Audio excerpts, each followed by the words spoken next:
fahmi lisani yafqahu qawli amma ba'du. Pertama-tama marilah kita panjatkan puja-puji teriring rasa tasyakur kita atas kehadirat Allah Subhanahu wa taala karena berkat rahmat dan hidayahnya sehingga kita bisa berkumpul pada siang hari ini di kediaman masing-masing dalam rangka bersilaturahmi dan bertolabul ilmi yang insya Allah hadirnya kita di sini penuh ridho Allah Subhanahu wa taala dan dalam keadaan sehat walafiat. Salawat serta salam semoga selalu tercurahkan kepada junjungan kita baginda Nabi besar Muhammad sallallahu alaihi wasallam, kepada keluarganya, kepada para sahabatnya, dan mudah-mudahan kita semua nanti mendapatkan syafaatnya di yaumul kiamah nanti. Amin amin ya rabbal alamin. Yang pertama-tama kita hormati guru kita bersama, Al-Mukarram Al-Ustadz Ahmad Anas LCME, yang al-fakir hormati kepada kakak-kakak, ibu-ibu, serta adik-adik semua yang tidak bisa saya sebutkan satu persatu, namun tidak mengurangi rasa hormat dan takjim saya kepada antuna semua. Baiklah, kita mulakan saja pengajian kita pada siang hari ini. Kita buka dengan membaca Ummul Quran atau Suratul Fatihah dengan harapan mudah-mudahan pengajian kita pada siang hari ini mendapatkan ilmu yang bermanfaat, mendapatkan ridho Allah Subhanahu wa taala. Ala hajihin niyah wa ala kulli niyatin sholihah bi barakati Ummul Quran. Al-Fatihah.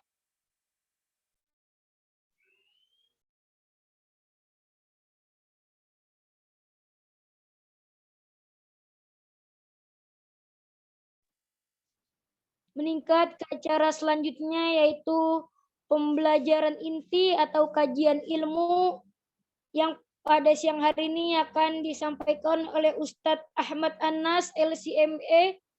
Dengan segala hormat, waktu dan tempat dipersilahkan.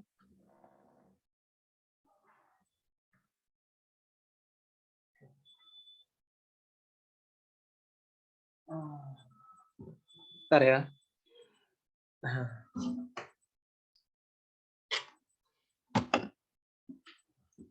Oh iya, bentar.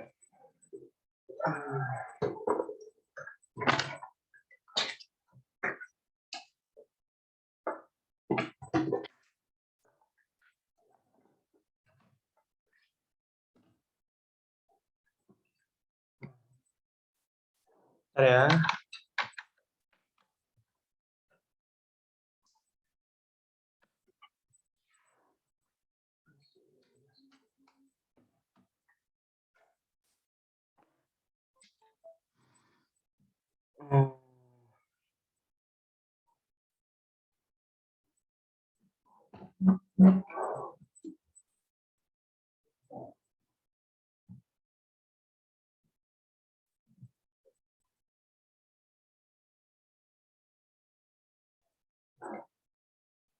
Bentar ya teman-teman. Masih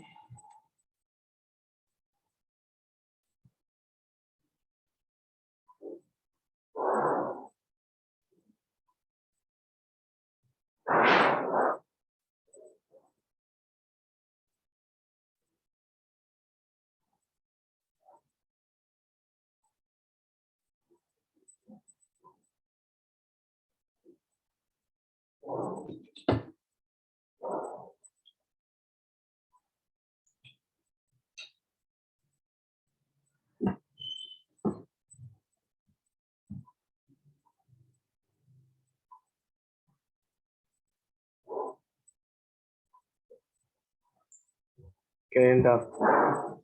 Saya buka dulu kitabnya ya.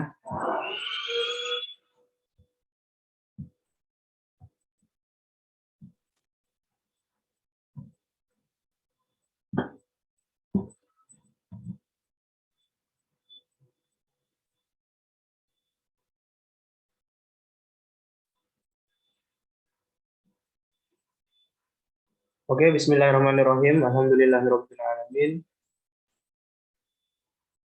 Sudah direkam, teman-teman? Saya rekam dulu ya.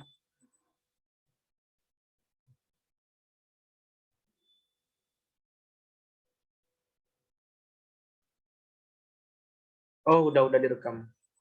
Oke. Oke, saya mulai. Oke, bismillahirrahmanirrahim. Alhamdulillahirabbil alamin. Allahumma shalli wa sallim ala sayyidina Muhammadin sallallahu alaihi wa sallam. Wa taslihu bil qulub wa taliqu bil usub wa dalil bi yasum wa ala alihi wa sahbihi masuk. Namanya ta'allum wa ta'lim wa tadhakkur wa tadhkirun hawal ittifa wal ifada wal istifadah wal hatta ala tamasuki bi kitabillahi wa sunnati rasulih wa du'a ila al-huda wa dalala ala al-khairi bi tawjil qurbi mardati wa thawabi. Allahumma aghrina min nuril fahmi wa ahrijna min dhulmatil wahmi bi rahmatika ya arhamar rahimin.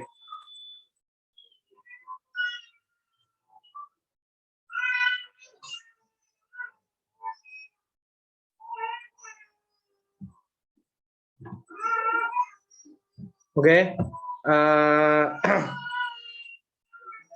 Kita mulai Al-Fatihah dulu ya untuk Sohibil Kitab.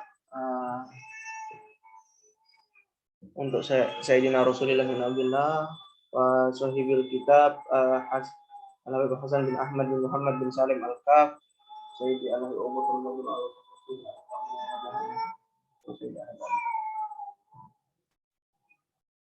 Sallallahu alaihi wa sallam. Al-Fatihah. Bismillahirrahmanirrahim. Alhamdulillahirabbil alamin. Arrahmanirrahim. Maliki yaumiddin. Iyyaka na'budu wa iyyaka nasta'in. Shiratal mustaqim. Shiratal ladzina an'amta 'alaihim ghairil maghdubi 'alaihim waladdallin. Amin.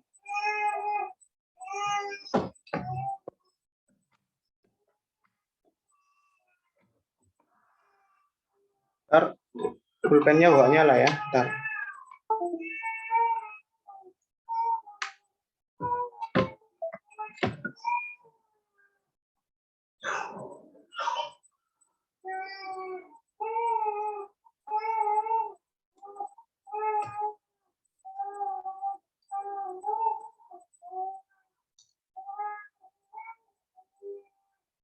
Oke, kemarin kita sudah masuk kepada pembahasan Hisolul Fitrah ya. Kemarin kita sudah masuk pada pembahasan Hisolul Fitrah. Hisolul Fitrah itu pembahasan mengenai bentar. Tunggu bentar.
Oke, bismillahirrahmanirrahim, kita lanjutkan.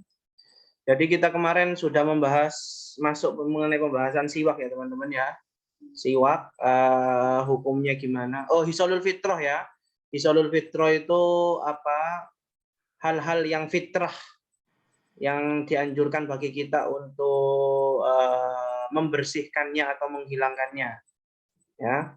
Yang pertama siwak ya. Kita membahas kemarin kita masuk pembahasan siwak. Kita bahas bahwasannya siwak itu faedahnya apa, hukumnya apa, hukum asalnya kemarin siwak kita bahas bahwasannya hukum asalnya siwak itu sunnah ya, bisa wajib, bisa haram ya, bisa makruh dan lain sebagainya. Ya.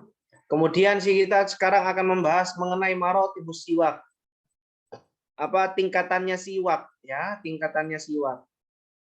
Kita membahas mengenai tingkatannya siwak, marotibus siwak ya.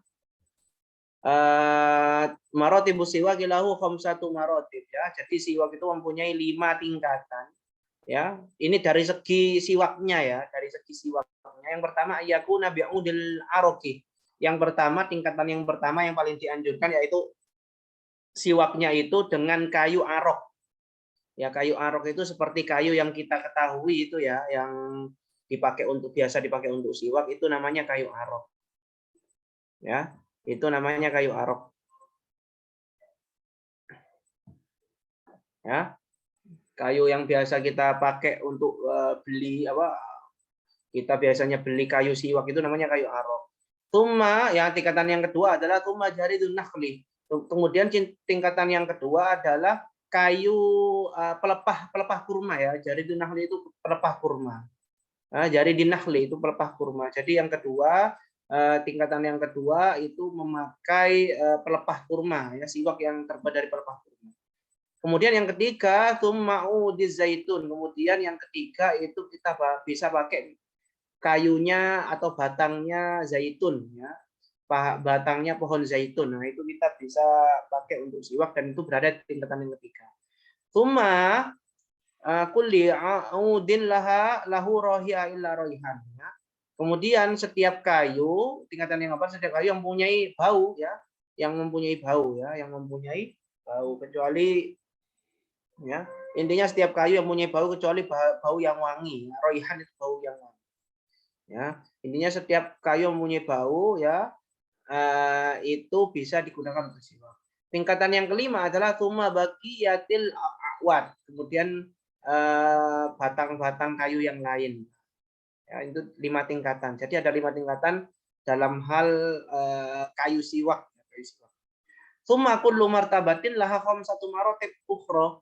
Kemudian setiap tingkatan ya 1, 2, 3, 4, 5 ini mempunyai tingkatan yang lain. Jadi ya, mempunyai 5 tingkatan lain. Jadi misalnya kayu arok di ini ya, kayu arok di sini itu mempunyai 5 tingkatan ya, mempunyai 5 tingkatan lagi. Nakhl mempunyai 5 tingkatan juga, ini zaitun juga mempunyai 5 tingkatan, ini juga mempunyai 5 tingkatan ya. Jadi setiap 5 tingkatan yang ada di atas ini mempunyai 5 tingkatan sendiri-sendiri. Fal majmu' khamsa wa isruna martabatan. Jadi kalau di total semuanya itu ada 25 tingkatan ya. Jadi kalau di total itu ada 25 tingkatan karena dari 5 tingkatan yang disebutkan di sini itu setiap tingkatan itu mempunyai 5 tingkatan tersendiri. Fal afdalul maratib, dan tingkatan yang terbaik adalah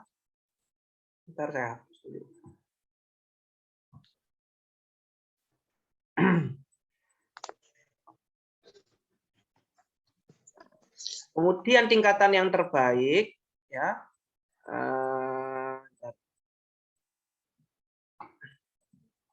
Kemudian tingkatan yang terbaik adalah ayyakuna bil aroqi al munadda bil ma'i.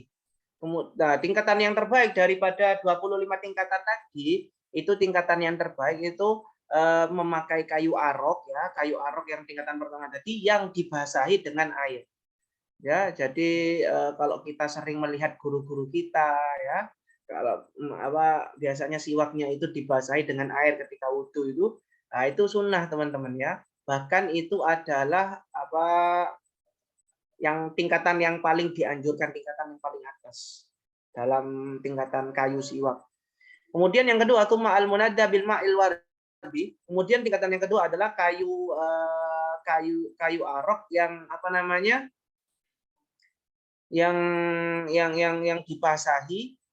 yang dibasahi dengan air mawar ya, air mawar ya.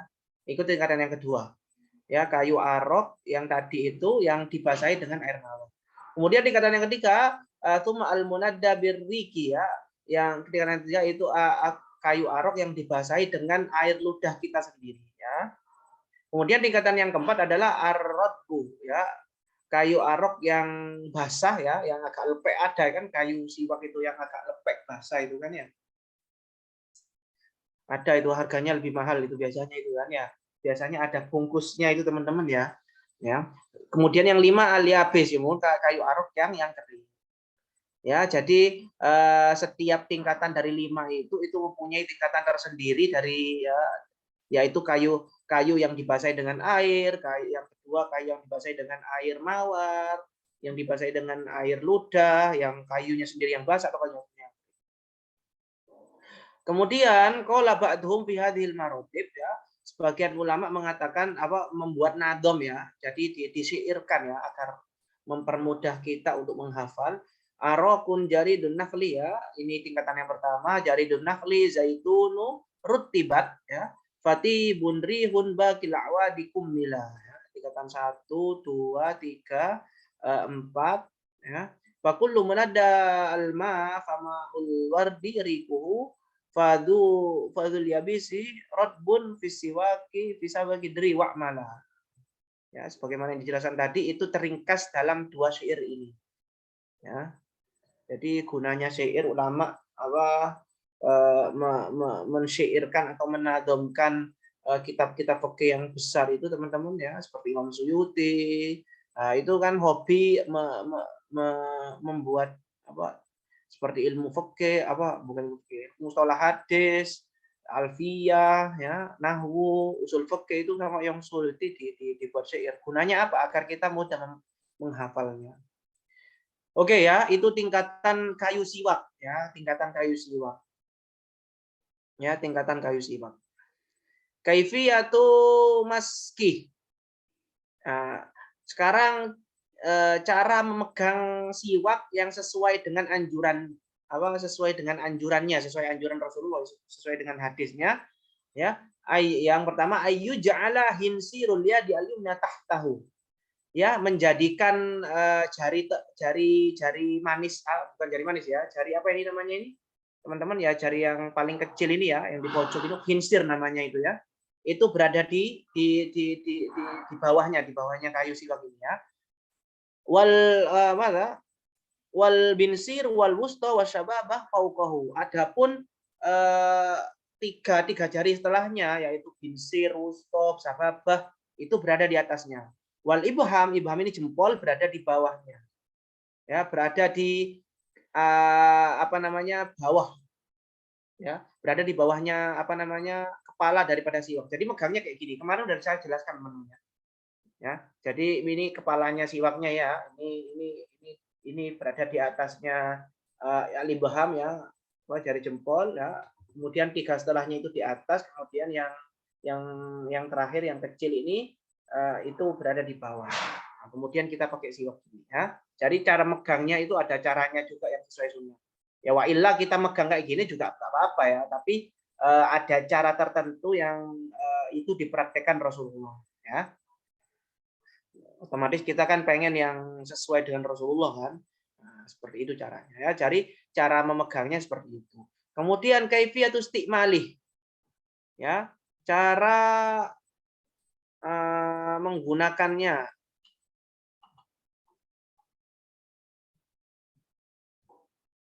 Ya, kemudian cara menggunakannya ya, cara menggunakan siwak gimana sih? Kaifiyatus isti'malihi ya. Itu tadi cara megangnya ya. Fil asnani ardon ya, cara menggunakan siwaknya di gigi ya, ardon ya. Ya, secara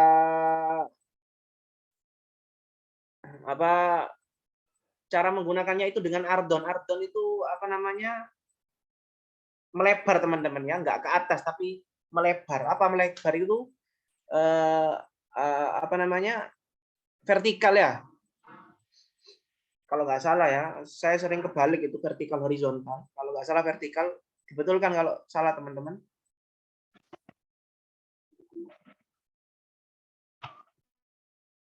Betul ya vertikal ya. Ya, intinya menggunakan siwaknya itu secara melebar. Ya, kalau di gigi itu menggunakannya melebar teman-teman ya. Iya, wafil asnani ardon, wafil lisani tulan ya. Tapi kalau lisan itu lidah ya, lidah teman-teman ya. Itu tulan ya. Jadi kalau di gigi itu melebar atau vertikal, kalau di lidah itu tulan ya. Tulan itu memanjang ya, berdiri berarti, horizontal berarti. Ya, jadi gini ya nanti ya. Kalau di lidah itu ya. Jadi kalau di gigi gini, kalau di lidah itu seperti ini ya. Wa dzalika bi ay yabda bi janibi famihi al-aiman fayastau ibahu fil asnan ya. Al-ulya wa sufla dhahiran wa batinan ya. Pertama dimulai dari sisi kanannya ya. Sisi kanannya digosok dengan siwak tadi secara vertikal ya, secara melebar. Sebelah kanannya dulu teman-teman ya, sebelah kanannya dulu, pojok kanannya melebar.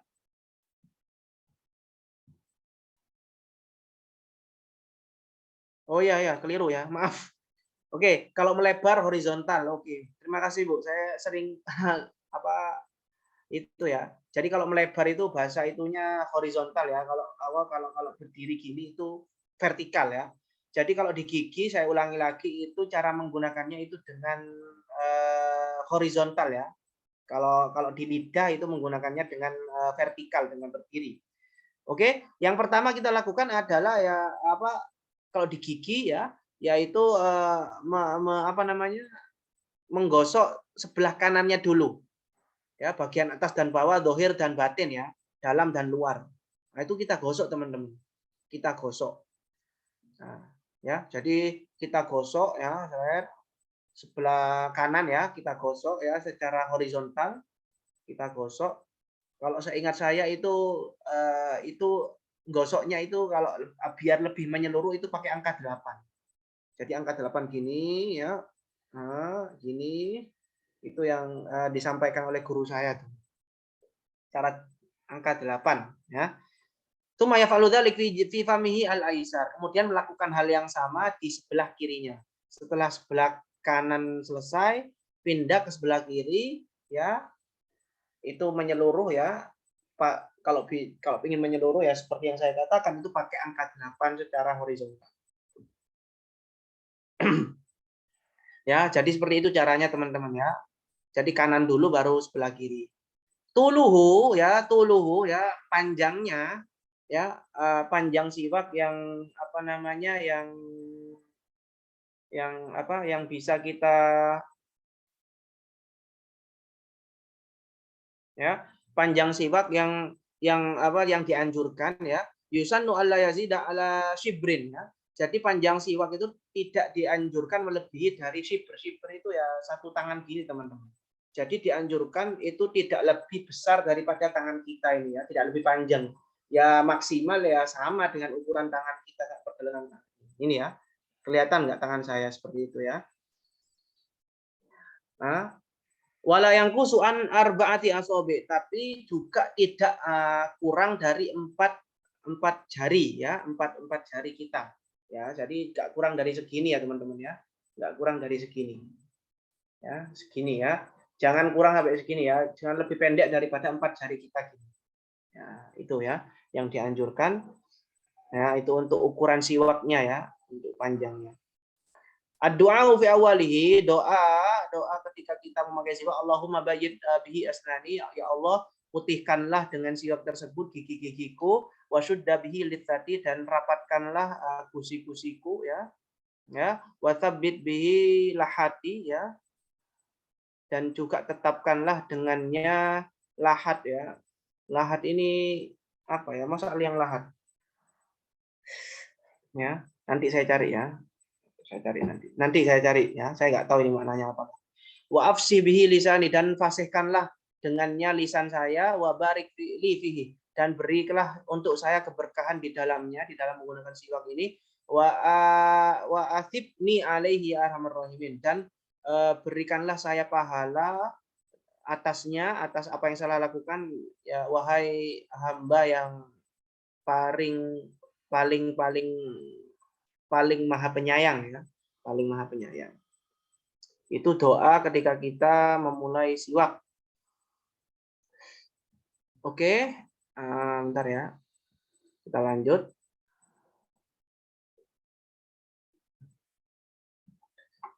Oke, itu permasalahan siwak sudah kita bahas. Sekarang masa ilu fis siwak ya.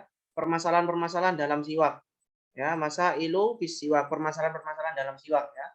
Makna qaulihi ta'ala, makna qauli sallallahu alaihi wasallam lahulu bukum bisaimi atyabu indallahi min rihil miski ya. Jadi ada hadis yang terkenal sekali yang sering kita dengar, bau mulut orang berpuasa itu lebih wangi di sisi Allah daripada baunya parfum misik. Nah, parfum misik itu maksudnya apa? Maksudnya apa? Inna rohyatafa misoim afdalu min rohatil miski al-matluba li sholatil jum'ah wal idaini ay min nahiyatil ajr.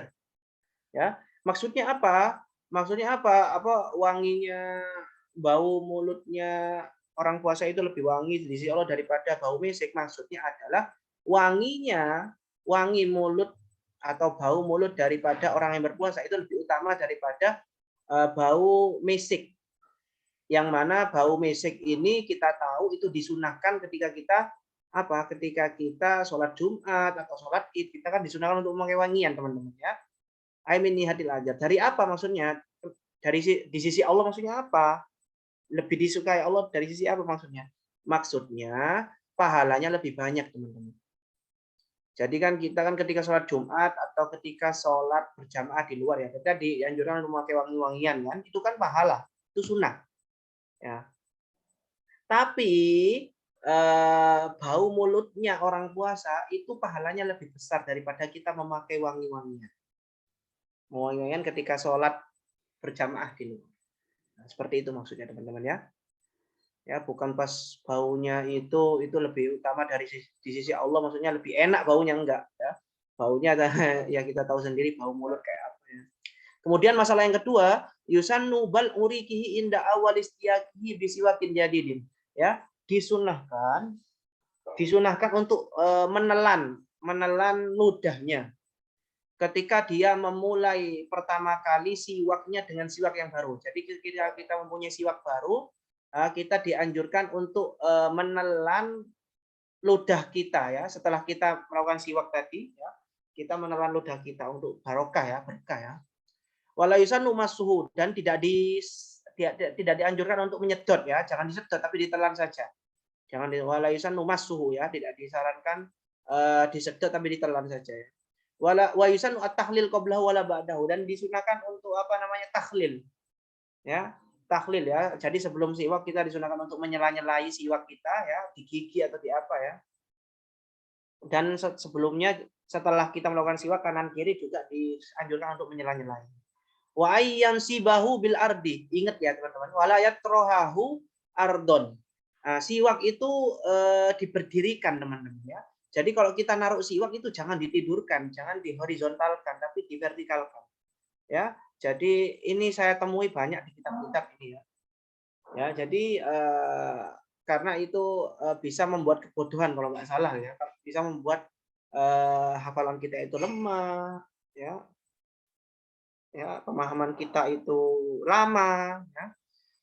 Ya, jadi dianjurkan ketika kita meletakkan siwak, ya, siwak kita itu diletakkan secara berdiri.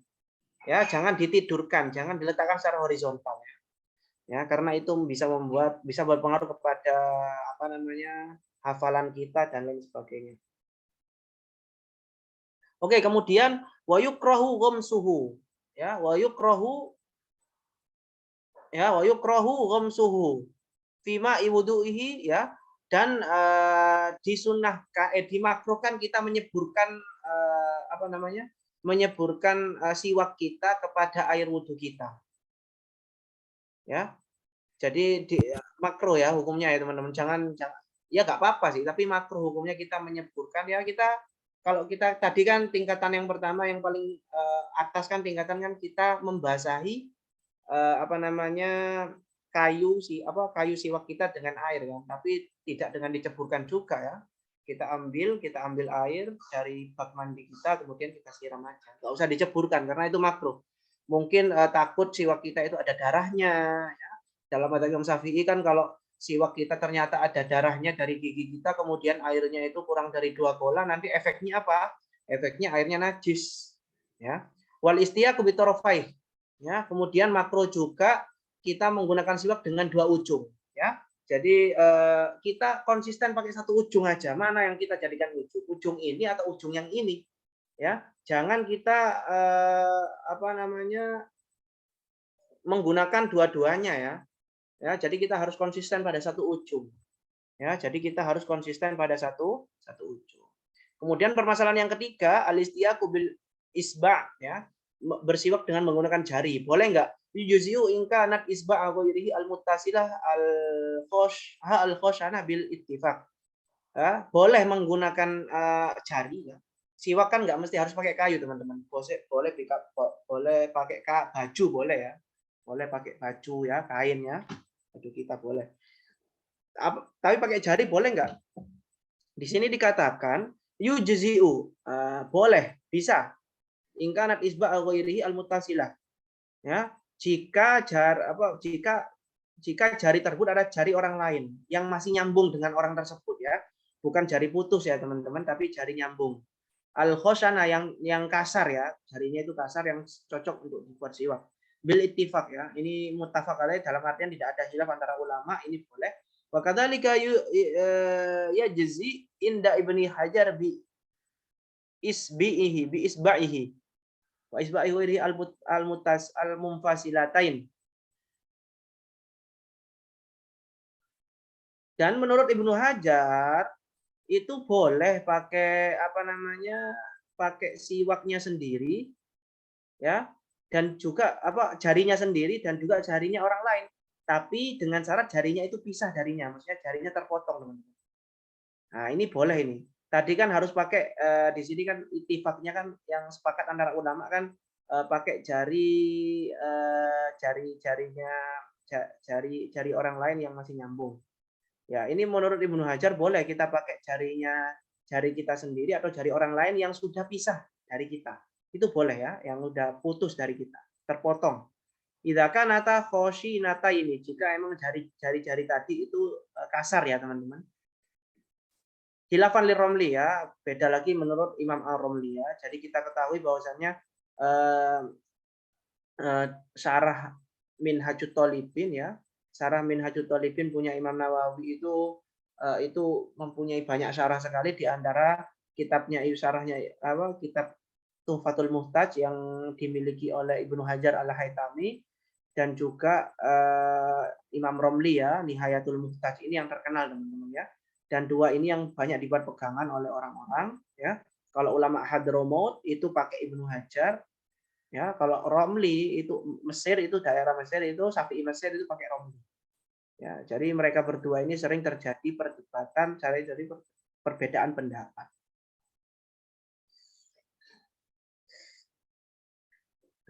Kemudian, nah ini siwak sudah selesai teman-teman ya. Nanti kalau ada pertanyaan mengenai siwak kita diskusi ya. Kita diskusi.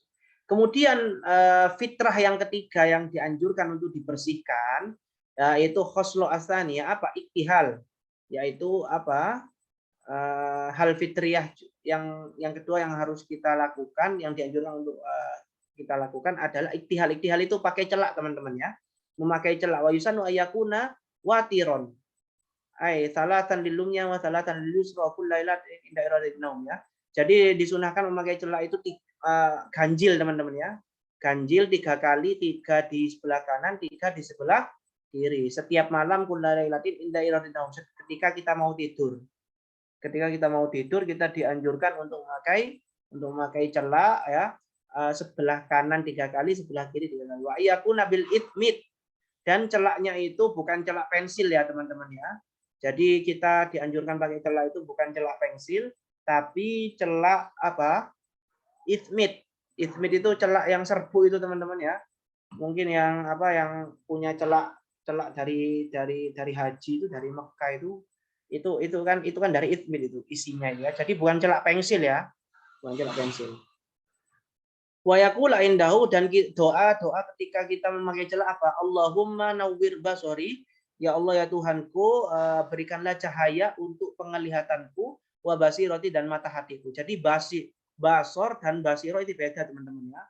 Kalau basor itu apa? Kalau basor itu penglihatan ya, mata ya. Penglihatan dohir. Kalau basiro itu apa? Basiro itu penglihatan mata hati ya, basirotun, mata hati.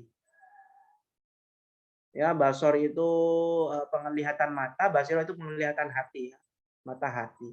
Makanya jamaknya basor ini apa? Jamak taksirnya basor itu absor, al-absor ya. Absorun ya, absorun ya. Kalau jamaknya basiro itu basoir. Basoir. Nah, ini harus dibedakan teman-teman ya. Ini jangan tercampur, ini biasanya jamaknya ini kecampur. Waj'al sarirati khairon min alaniyati ya, jadikanlah apa yang tersembunyi dariku itu lebih baik daripada apa yang nampak dariku ya. Biasanya kan kita kan apa yang nampak itu lebih baik daripada aib kita yang tidak diperlihatkan oleh Allah kan, yang ditutup oleh Allah. Jadi doa kita itu apa? Semoga Allah menjadikan apa yang tersembunyi itu dari kita, itu yang diketahui orang itu lebih baik daripada apa yang nampak di mata orang lain. Waj'al ala niyati solihatan, dan jadikanlah ala niyati dohir kita itu soleh ya. Soleh, baik, bagus.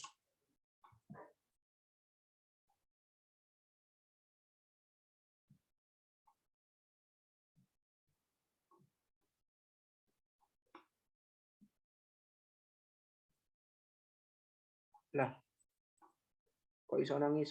Sebentar.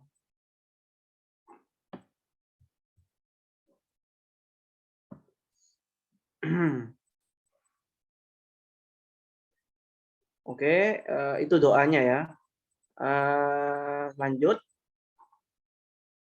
Kemudian hal yang ketiga yang harus kita dianjurkan bagi kita untuk membersihkannya, untuk dilakukan al-iddihan ya, minyak ya, berminyak, memberikan minyak fil badani, di badan kita. Ya, jadi membasahi badan kita dengan minyak ya. Ya, minyak wa yakunu hibban, dan minyak wangi tadi di badan kita itu hibban itu waktu tidak ada waktu ya. Jadi digunakan secara konsisten teman-teman ya. Jadi kalau misalnya kita merasa badan kita itu bau, ya kita segera untuk melakukan memberikan minyak ya. harus teratur gitu ya.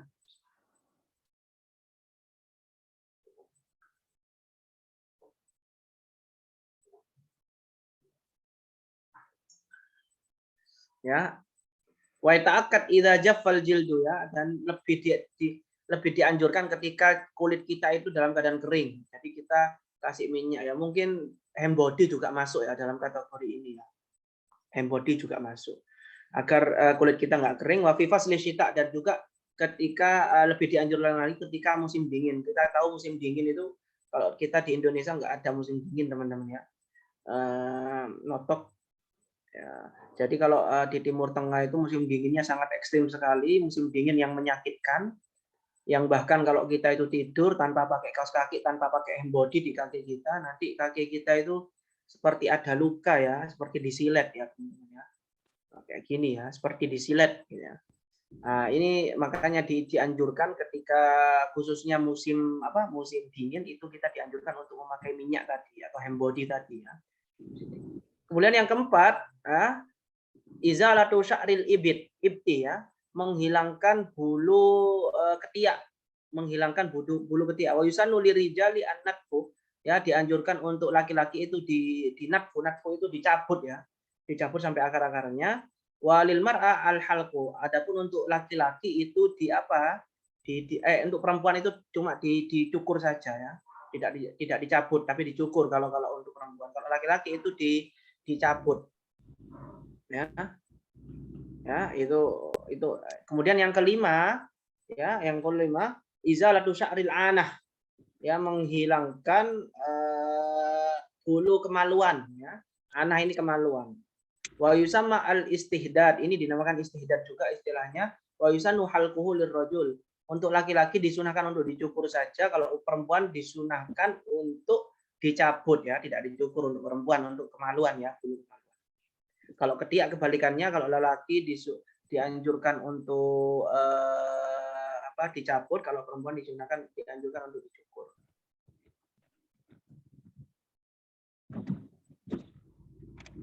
Oke, lanjut. Al-khoslu as-sadisa, kemudian yang keenam, taklimul adhofir ya, memotong kuku, wa yubda'u bil yumna, dimulai dengan yang kanan, walahu iddatu turgan. Ini mempunyai ada beberapa cara teman-teman. Yang pertama untuk melakukan potong kuku ini ada beberapa cara. Yang pertama yubda'u bi musabbahatil yumna ila hinsiriha ya, dimulai dengan jari apa namanya bahasa Indonesianya? Kok saya lupa jari bahasa Indonesia ini ya. Bahasa Arabnya musabbabah ini ya. Jari telunjuk ya, jari telunjuk ini mulai dari telunjuk yang kanan, kemudian berurutan jari tengah ya, jari di sini ya, yang ke ini ya, yang jari apa ini namanya, kemudian jari yang terakhir, jari yang paling kecil ini. Jadi seperti ini ya modelnya ya. Tsumma bihin sirihi al-yusra, kemudian setelah ini selesai, ini ditinggal teman-teman ya. Jempolnya ini ditinggal. Ini cara yang pertama ya. Jadi jari telunjuk dulu, kemudian setelahnya sampai jari yang paling kecil ini. Kemudian yang kiri juga seperti itu ya. Kita mulai dari jari telunjuk terus sampai jari yang kecil ini. Ya, kemudian tersisa kan jari jempol kan, kita akhirkan jari jempol ya. Jadi jari jempol kita taruh, kita potong yang kanan dulu, yang terakhir, kemudian yang wahada indal Imam Al-Ghazali. Ini caranya Imam Ghazali teman-teman ya. Ini caranya Imam Ghazali. Ya. Ini lupa bahasa Indonesia ini.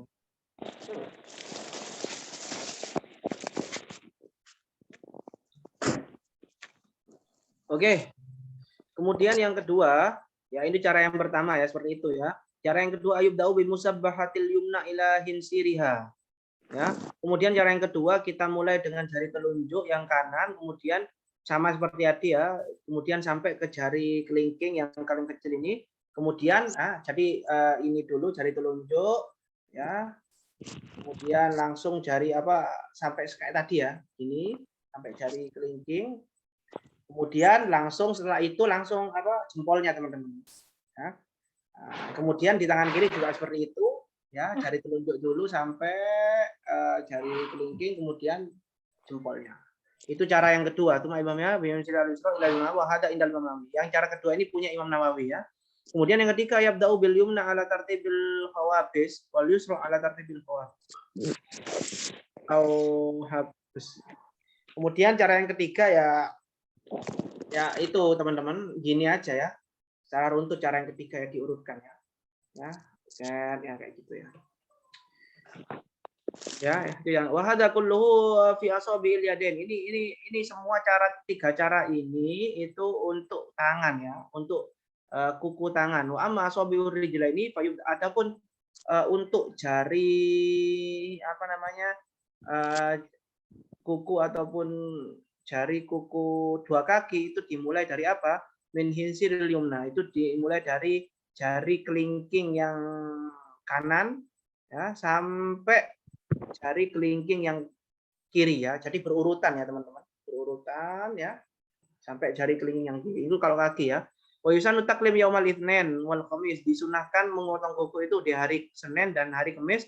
Wa bukratal jum'ah dan di pagi hari Jumat. Wa ghuslu asabihi ba'dahu dan kemudian setelah dipotong kukunya itu dicuci tangannya. Kemudian yang ketujuh ya.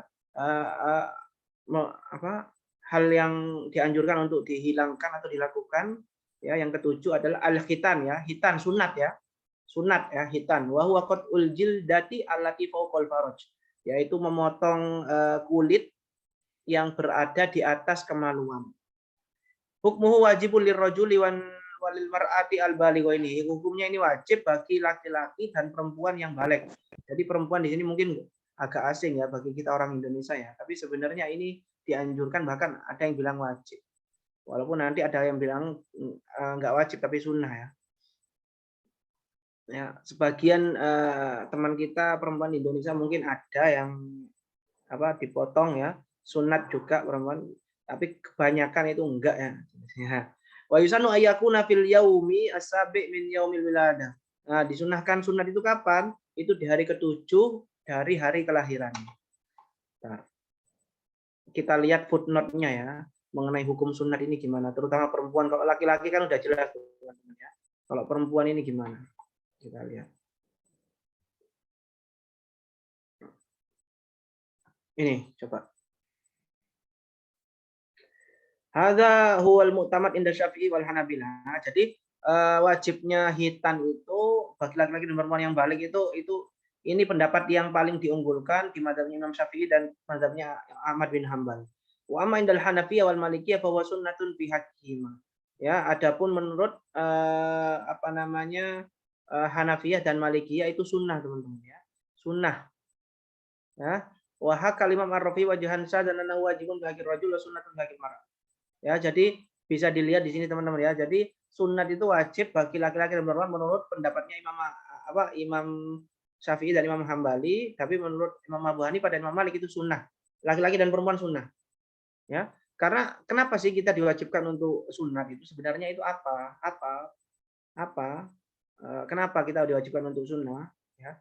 Sunat ya. Hitan itu kenapa? Karena kan kalau laki-laki ya itu kan kulit yang berada di atas kemaluan itu kan kalau dibiarkan itu di sana najis menggumpal di sana. Tempatnya najis di sana. Ya kecuali kalau kita membersihkannya ya. Jadi kita petek ya, kita bersihkan, ya bisa saja nggak ada najisnya gitu dan kita sholat sah gitu. Tapi menurut Syafi'i dan Hanabilah lebih baik kita hilangkan saja daripada repot-repot gitu. Ini kan kayak gitu, cara berpikirnya kan kayak gitu ya. Tapi menurut Imam Abu Hanifah ya enggak, ya sunnah saja gitu, enggak usah wajib ya, sunnah saja enggak usah wajib. Kenapa ya, selama masih bisa dihilangkan ya, walaupun enggak sunat ya udah selesai, kita sunnahkan saja. Ini perbedaan pendapat antara ulama. Tapi ya kita tahu kan di sini mazhab Syafi'i kan wajib ya teman. Tapi ada pendapat lain di mazhab Imam Syafi'i bahwasannya Imam Rafi'i itu menukil ya bahwasannya itu wajibnya itu hanya wajib untuk laki-laki saja atau untuk perempuan itu sunnah, enggak wajib. Itu pendapat yang dinukil oleh Imam Rafi'i. Oh, ini Bu Kuta mengatakan banyak perempuan yang disunat juga ketika bayi. Oh iya itu ya. Tapi kalau di lingkungan saya nggak pernah, aku jarang sekali mendengar Bu. Ya mungkin di lingkungan Ibu mungkin di Jawa Barat atau di Kalimantan mungkin banyak juga. Ya Allah alam ya.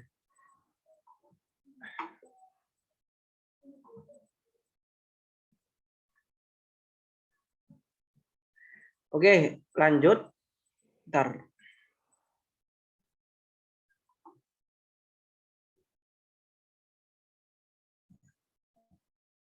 Masih bahas tentang sunat ini. Qadruhu lirrajuli ya. Kadar sunat itu apa yang seberapa sih yang disunat itu kalau laki-laki itu lirrajuli biha itu yang tahu jami al jalda allati tughatti jami al hasyafah ya. Jadi kalau laki-laki itu ya yang dipotong itu gimana ya, ya kulit yang menutupi semua hasyafah ya, semua helm ya. Kita katakan helm itu kemaluannya laki-laki itu helm daripada kemaluannya laki-laki ya. Ya, jadi sesuatu yang menutupinya yang bisa menghalangi atau bisa di sana menggumpal najis-najis dari kotoran laki-laki ya, kotoran kencing laki-laki, maka itu harus dihilangkan. Roksi dakar atau namanya roksi dakar atau biasanya ustadz menerjemahkannya helmnya laki-laki. Oke, kalau perempuan gimana? Apanya yang disunat? Qad umayut laku alaihi musammal qatli minal bator ya. Bator itu ya kayak ya teman-teman tahu sendirilah ya. Cari tahu sendiri, saya nggak bisa jelaskan ini. Oke, selanjutnya baqiyatul hisolil fitrah ya. Ya, setelah 7 itu ada beberapa fitrah juga yang dianjurkan untuk kita lakukan, untuk kita bersihkan ya. Yang pertama adalah qasrul syarib bihaitu tadharuhum rotas syafah. Ya. Yang pertama kita disunahkan untuk memotong kumis teman-teman. Ya, tapi nggak mulus ya, nggak sampai mulus ya. Ya. Sekiranya nampak bibir merah kita ya, bibir merah kita nggak sampai menutupi bibir kan ya. Nah, jadi kumis tebel itu nggak dianjurkan ya. Kita tipiskan kalau kumis itu. Baru kalau jenggot tebel ya dianjurkan. Waslul barojim. Apa itu barojim? Wahya duhuru qadil asabi ya. Ya, kemudian selanjutnya membasuh atau membersihkan barojim. Barojim itu ya kayak ini loh, teman-teman. Apa lekukan-lekukan di jari loh. Nah, kayak gini. Ini kan barojim namanya. Nah, ini barojim namanya. Ini lekukan-lekukan seperti ini kan biasanya kotor ya. Nah, itu dianjurkan untuk dibersihkan ya. Dianjurkan untuk dibersihkan. Ya, jelas ya. Wa yukrahu al-qaza ya. Wa huwa halqu ba'di sya'ri ra'si wa tarku ba'dihi. Qaza itu makro ya. Biasanya anak laki-laki atau perempuan sama ini ya. Tapi yang banyak ini laki-laki juga, tak jarang perempuan kalau artis biasanya. Qaza itu biasanya yang satu bagian itu halus, nggak ada rambutnya, potong ya. Yang satu itu rambutnya lebat. Nah, atau biasanya dinamakan potong mohak ya, gitu ya. Nah, itu apa namanya? Ini apa? Nah, itu makruh hukumnya. Wal ahdu bil anfaqo wal hajib ya. Kemudian mengambil atau mencabut atau memotong ya anfaqo ya, bulu mata dan alis. Itu hukumnya makruh ya. Memotong bulu mata atau mencabut bulu mata dan bulu dan alis itu hukumnya makruh. Hukum halqil lihyah. Kemudian hukum memotong jenggot. Nah, ini jenggot ini yang pro kontra ya teman-teman ya. Nasso al-Imam Asy-Syafi'i fi kitabih ala tahrim ya. Imam Syafi'i di kitabnya Al-Um itu mengatakan haram ya. Haram memotong jenggot. Mencukur jenggot waktar Imam Nawawi al-Qarwa. Kemudian Imam Nawawi dan Rafi'i itu mengatakan makruh. Wahwa mu'tamadu Syaikh Islam Zakaria ya. Dan pendapatnya Imam Nawawi ini dipegang teguh ya, dan diunggulkan oleh Syekh Zakaria Al-Ansori, wa Ibnu Hajar dan Ibnu Hajar Al-Haythami wa Ramli wa Khatib Sirbini wa ghairihim. Nah, itu hukum memotong jenggot ya. Jadi memotong jenggot itu makruh ya. Jadi ya kalau bisa kita tumbuhkan gitu loh, atau minimal kita rapikan ya. Tapi kan sekarang kan eh, eh, perempuan-perempuan kita itu lagi gila sama yang mulus-mulus ya, sukanya yang mulus-mulus, yang nggak ada jenggotnya, nggak ada kumisnya, yaitu cowok-cowok Korea ya, cowok-cowok Korea. Ya. Padahal sebenarnya yang ganteng itu kan yang ada jenggotnya ya. Tapi justru malah perempuan Indonesia itu malah gak suka yang berjenggot, yang berkumis ya. Sukanya yang mulus-mulus ya, karena apa? Karena terpengaruh tontonannya sama apa? Sama tontonan Korea ya. Tontonan Korea. Oke, lanjut. Hukmu hidabi sya'rir ra'si wal lihya bisawat ya. Hukum mewarnai rambut, kepala dan jenggot dengan warna hitam. Ya, ini jadi permasalahannya dengan warna hitam, teman-teman. Kalau warna kuning ya, warna kuning itu nggak masalah, teman-teman ya. Kalau warna kuning, warna merah itu nggak masalah ya. Kalau teman-teman lihat Habib Umar itu kan disemir itu kan. Tujuannya apa ya? Lihat-lihat tujuannya ya. Tujuannya untuk semakin gagah ya, agar Islam terlihat gagah. Nah, kayak gitu biasanya ya. Dan itu juga dilakukan oleh Rasulullah pastinya. Karena Habib Umar itu apa ulama yang di antara ulama yang paling berpegang teguh kepada sunnahnya Rasulullah. Ya rumu illal jihad ya. Jadi, ini permasalahannya di semir hitam teman-teman. Karena kenapa kok semir hitam? Ini haram hukumnya ya, kecuali ketika jihad, ketika perang, oke lah. Tapi kalau untuk perang ini haram. Karena apa? Karena penipuan ya, penipuan yang asalnya dia itu tua, putih semua, tapi karena ketika dihitamkan seakan-akan kayak muda. Wal mar'ah bi'izni zaujiha indar ramli. Dan juga boleh bagi perempuan itu disemir boleh, ya nggak haram ya, dengan izin suaminya ya, dengan izin suaminya. Itu pun menurut pendapatnya Imam Romli. Ya, kalau Imam Ibnu Hajar berarti haram, menurut Imam Ibnu Hajar berarti haram. Tapi menurut Imam Romli itu boleh, tapi izin dulu ke suaminya ya, izin dulu ke suaminya.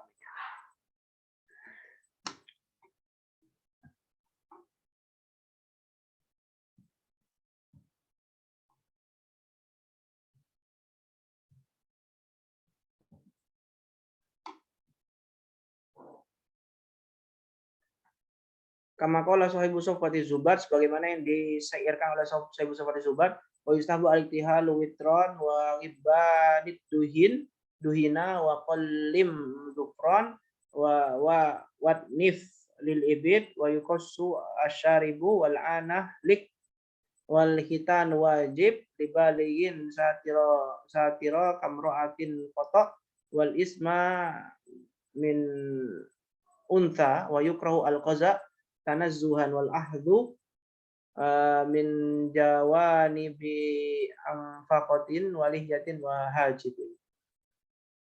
Makruh tanzih ya. Ya, makruh tanazzuhan, makruh tanzih. Oke, kita sudah membahas di Shaulul Fitrah. Apakah ada pertanyaan? Teman-teman?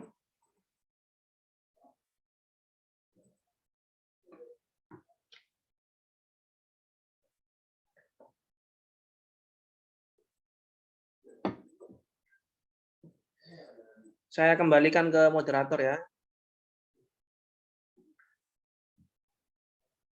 Baik, Ustadz. Silakan yang mau bertanya, tafadhol bisa buka audio ataupun nulis di chat box. Terima kasih.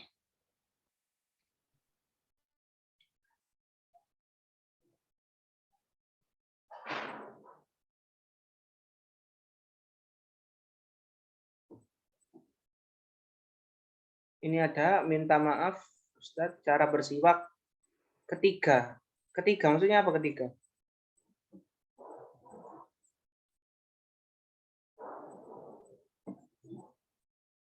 Yang ketiga, emang ada 3 cara lah. Siwak nggak ada 3 cara yang dianjurkan. Memotong kuku ya. Ada 3 cara. Kalau siwak nggak ada 3 cara. Siwak nggak ada 3 cara siwak. Nah, memotong kuku, kalau memotong kuku 3 cara ya. Kalau siwak itu enggak ada. Bentar, saya lihat lagi.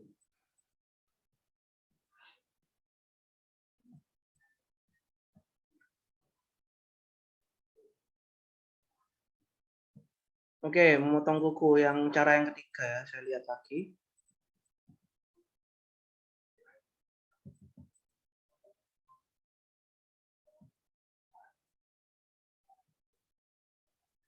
Iya, cara yang ketiga itu ya tinggal diurutkan saja, Bu. Ya, jadi gini, yang kanan dulu, kemudian yang kiri kayak gini. Oh, habis. Udah kayak gitu ya. Kemungkinan besar kayak gitu, Allah alam ya. Allah alam.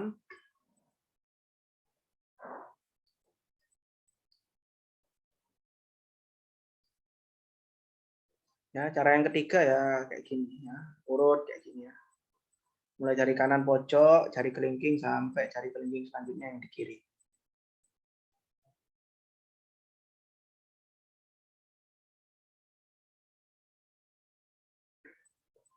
Ini dikatakan waqad soal Imam Ahmad ala istihbabihi.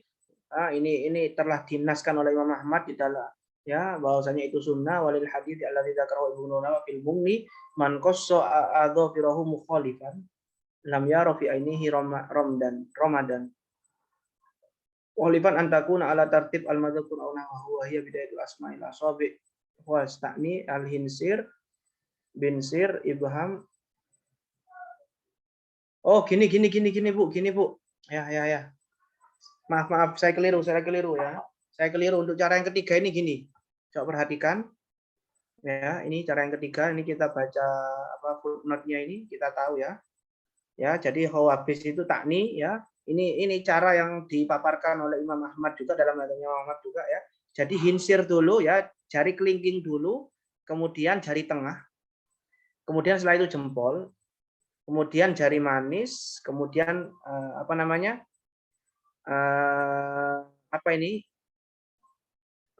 ini namanya jempol sababah itu ini ya. Jadi ini dulu ya cara yang ketiga itu dari kanan ya jari kelingking dulu ya, kemudian wusto ya, jari tengah ya, binsir itu yang ini ya, jari manis, kemudian jari setelah itu saya ulang lagi ya, jari kelingking ya yang paling kecil ini, kemudian jari tengah ya, kemudian setelah itu jempol ya. Jadi gini ya, jari kelingking, jari tengah, jempol, kemudian binsir ya, jari manis, kemudian jari telunjuk yang terakhir berarti ya. Nah, berarti telunjuk yang terakhir ya. Seperti itu, yang kanan juga yang kiri juga seperti itu. Kata al-khobas ya.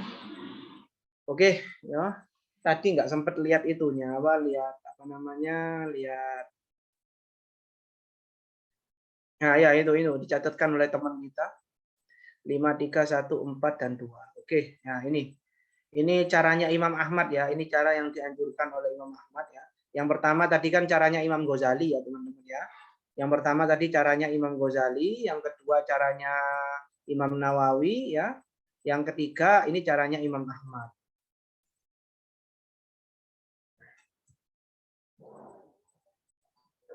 Ya, jadi cara yang pertama tadi dimulai dari jari telunjuk, jari tengah, jari manis, kemudian jari yang ke jari kelingking ya. Kemudian kiri juga seperti itu sama, kemudian kita akhirkan jempolnya, jempol yang kanan itu Imam Ghazali, kemudian Imam Nawawi jari telunjuk juga yang kanan, kemudian jari Imam Nawawi. Tar. Saya tulis, saya coret-coret. Ya, jadi musabbah itu jari telunjuk dulu ya. Jari telunjuk, kemudian hinsir itu jari manis, kemudian jari jempol ibham ya. Kemudian diulang lagi ke yang kiri, jari manis dulu ya. Jari manis ya. Jari manis, jari apa namanya?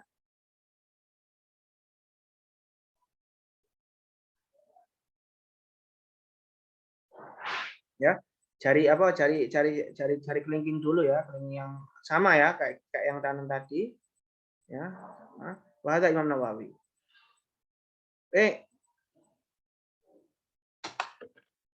Saya ulang lagi ya yang kedua ya. Wah, ini nggak fokus ini. Bacanya nggak fokus ya. Jadi intinya yang kedua itu asyababah ya. Asyababah itu ini ya. Kemudian sampai ke sini ya. Jadi sini sampai sini. Ya. Kemudian terakhir langsung ini ya, langsung ini. Jadi kalau Imam Ghazali kan tadi ini diakhirkan. Kalau Imam Nawawi sama ya, dimulai dari yang ini, dari telunjuk sampai sini, sampai jari kelingking, kemudian langsung ini. Kalau Imam Ghazali kan ini diakhirkan. Kalau yang kiri juga kayak gitu ya. Ini gini, kemudian ini yang diakhirkan. Perbedaannya cuma di situ ya, cuma di antara Imam Ghazali sama Imam Nawawi itu perbedaannya di jempol ya. Kalau Imam Ghazali itu jempolnya diakhirkan ya, setelah kanan kiri selesai baru jempol yang kanan dulu baru jempol yang kiri. Kalau yang Imam Nawawi itu jempol ini langsung ya, setelah kanan selesai dari jari telunjuk sampai jari kelingking itu jempol langsung dieksekusi. Begitu juga yang kiri itu. Maaf ya teman-teman ya, bacanya agak salah.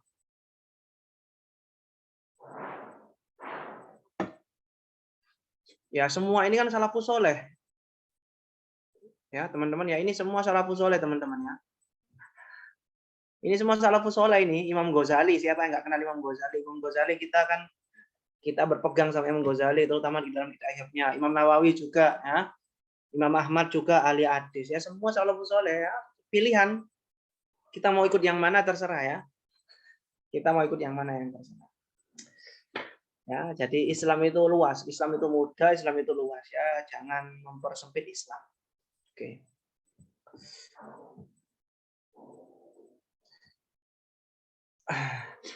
Oke, ada lagi teman-teman?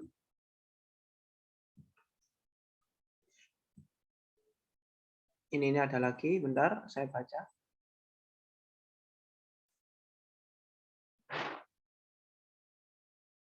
Assalamualaikum, izin bertanya. Bagaimana hukum jika ada mu'allaf laki-laki yang sudah balik atau tua yang belum khitan? Apakah diwajibkan juga berkhitan?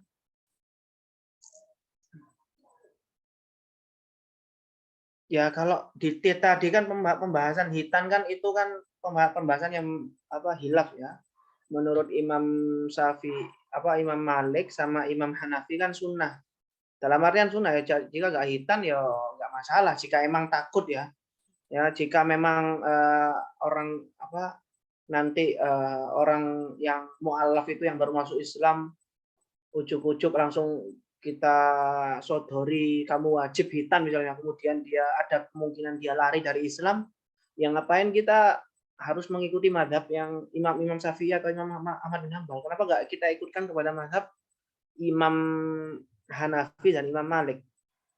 Ya, yang penting ketika dia kencing ya, itu harus kulit yang ada yang di atas helmnya itu harus dia tekan ya, harus dia bersihkan, benar-benar bersihkan, itu menggumpal itu bisa dibersihkan itu ya. Itu bisa dibersihkan dan agak membutuhkan waktu ya nggak selama sih waktunya sih ya. Makanya kan Imam Syafi'i sama Imam Ahmad kan ngasih solusi kan supaya kita nggak ribet-ribet ya, kita wajib potong aja gitu ya, kayak gitu ya. Jadi ya nggak usah dipersulit ya. Kalau emang dia imannya sudah kuat, sudah matang ya, kalau kita ikutkan Syafi'i ya nggak masalah ya. Kalau dia nggak ada potensi untuk lari, mau sunat. Oke, kemudian tadi kan dijelaskan memotong rambut, qaza itu makruh tanzih. Pertanyaannya, apakah maksud dari makruh tanzih? Oke. Jadi makruh itu ada dua teman-teman ya. Saya jelaskan di sini makruh ya. Saya jelaskan di sini makruh.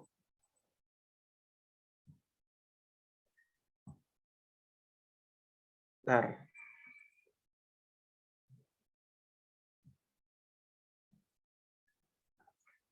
Jadi makro di sini ada dua. Makro. Ya, makro di sini ada dua, ya. Ya. Makro itu apa sih? Makro jika dilakukan itu mendapatkan pahala. Jika tidak ditinggalkan mendapat pahala, jika dikerjakan ya nggak apa-apa gitu ya. Makro itu ada dua, makro tanzih sama makro tahrim ya, makro tahrim. Makro tanzih itu apa artinya? Makro tanzih itu makruh yang sesuai teorinya tadi. Jika ditinggalkan ya, jika ditinggalkan mendapatkan pahala, jika dilakukan ya nggak apa-apa, nggak apa-apa dosa. Tapi makruh tahrim itu sama kayak haram. Ya, sama kayak haram. Makruh tahrim itu sama kayak haram. Jadi dia ketika dilakukan dia mendapatkan dosa. Ketika ditinggalkan mendapat pahala. Nah, terus apa bedanya dong? Nah, pertanyaannya yang lebih spesifik itu sebenarnya kayak gini ya. Pertanyaan yang lebih spesifik ya. Apa perbedaan makruh tahrim dengan makruh haram? Karena ini serupa. Serupa dalam artian apa? Makruh tahrim itu jika ditinggalkan dosa, jika ditinggalkan mendapat pahala, jika dilakukan dosa. Haram juga seperti itu. Bedanya apa keduanya ini? Bedanya dalam segi dalilnya. Ya, bedanya dalam segi dalilnya. Ya, kalau haram itu dalilnya soreh, dalilnya langsung. Ya, kalau haram itu dalilnya soreh, dalilnya langsung. Ya, jadi kalau haram itu dalilnya, ya, dalilnya haram itu dalilnya soreh. Ya, misalnya wala taqrabu zina, ya, wala taqrabu zina. Ini kan soreh, jangan dekat-dekat zina, ya soreh. Ya, berarti mendekati zina haram. Nah, ini haram. Tapi kalau makruh tahrim itu dalilnya nggak soreh. Dalilnya nggak soreh. Ya, dalilnya nggak soreh. Ya, jadi dipahami melalui isyarat, dipahami melalui mafhum, ya, dipahami melalui mafhum, ya. Misalnya nih kayak apa ya? Kayak apa namanya? Misalnya nih, idrib Zaidan, idrib ya. Pukullah Zaid. Pukullah Zaid ya. Berarti kan wajib memukul Zaid kan? Wajib memukul Zaid. Ya wajib kan? Berarti kalau nggak memukul Zaid berarti tidak memukul Zaid hukumnya apa? Hukumnya haram kan ya? Berarti kalau wajib kebalikannya ya haram kalau nggak dilakukan kan? Nah ini, seperti ini kan tersirat, nggak secara langsung kamu dilarang untuk gini, ya.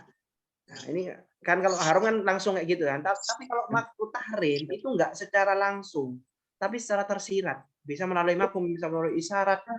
Ya kayak misalnya idrib Zaid dan pukullah Zaid. Kebalikannya pukul Zaid apa berarti? Berarti kalau tidak memukul hukumnya haram kan kayak gitu kan. Nah, seperti ini bisa dikatakan makruh tanzih. Makruh tahrim ya. Makruh tahrim. Paham ya? Paham bapaknya yang tanya tadi?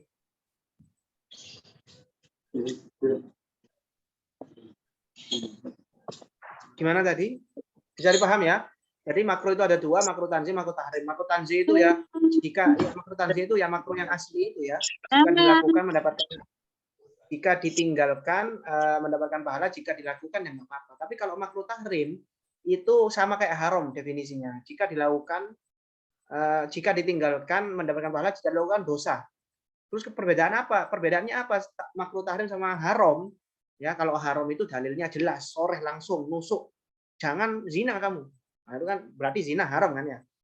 Ya. Tapi kalau makruh tahrim itu tersirat. Misalnya pukullah Zaid. Berarti tidak memukul Zaid itu haram kan ya. Karena kita diperintahkan wajib memukul Zaid. Berarti kalau tidak memukul Zaid kita itu dapat dosa kan. Nah, itu makruh tanzih namanya. Makruh tahrim ya, bisa dikatakan makruh tahrim. Oke ya. Alhamdulillah kalau paham ya teman-teman.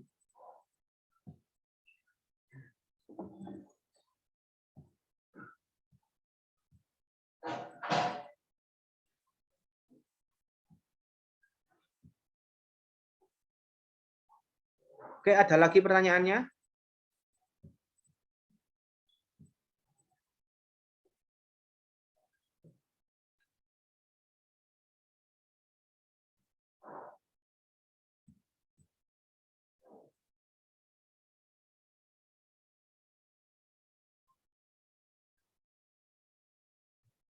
Ada yang mau bertanya lagi? Saya punya ini Ustadz, sempat melihat postingan di Instagram gambar cara potong kuku, tapi ditulisnya hanya mengikuti ikut sunnahnya Nabi Shallallahu Alaihi Wasallam. Mau share ini Ustadz fotonya. Ini berarti yang tadi Ustadz bilang berarti potongan kukunya itu menurut Imam Al-Ghazali. Yang mana? Sebentar. Ya. Oke, ini pengetahuan baru. Yang ini Ustadz. Oh, oke. Ya, ya, itu Imam Al-Ghazali itu. Nah, itu Imam Al-Ghazali itu. Oke, syukran Ustadz. Ya, fun. Ya, saya terima kasih juga. Oke.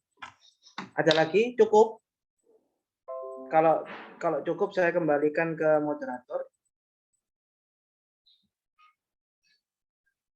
Baik, ada yang mau bertanya lagi?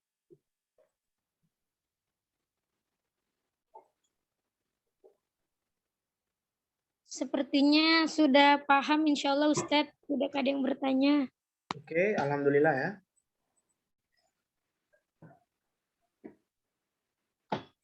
Cukup? Oke. Yang doa siapa? Moderator atau saya? Ustadz. Oke, bisa di-share, Bu, itunya apa namanya? Oke, Ustadz siap. Demikianlah pembelajaran yang telah disampaikan oleh guru kita bersama.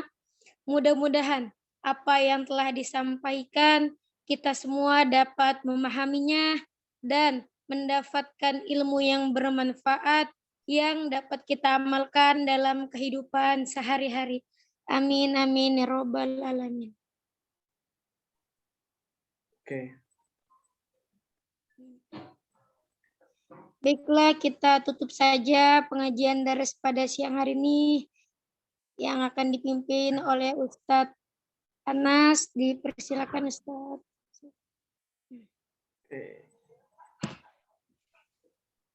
Oke, bismillahirrahmanirrahim. Ya Rabbana ta'arafna bi annana ta'arafna wa annana asrafna ala ladu asrafna fatub alaina taubatan li kulli haubah wastur lana al-awradi wa amin ar-rawati waghfir li walidina rabbi wa mauludina wal ahli wal ikhwani wa sa'iri filani wa kulli dhi mahabba ujratin awsuha wal muslimin ajma amin ya rabbi asma fadlan wajudan manna la bikisabi minna bil mustafa rasuli nahba bi kulli suli bil mustafa rasuli nahba bi kulli suli bil mustafa rasuli nahba bi kulli suli sallallahu wasallam rabbi alaihi adal hamdi wa alihi wa sahbihi adada tawshi suhbi walhamdulillahi fil badi wa tanahi hamdan katsiran daima mahabbati nasa'in bil qabul.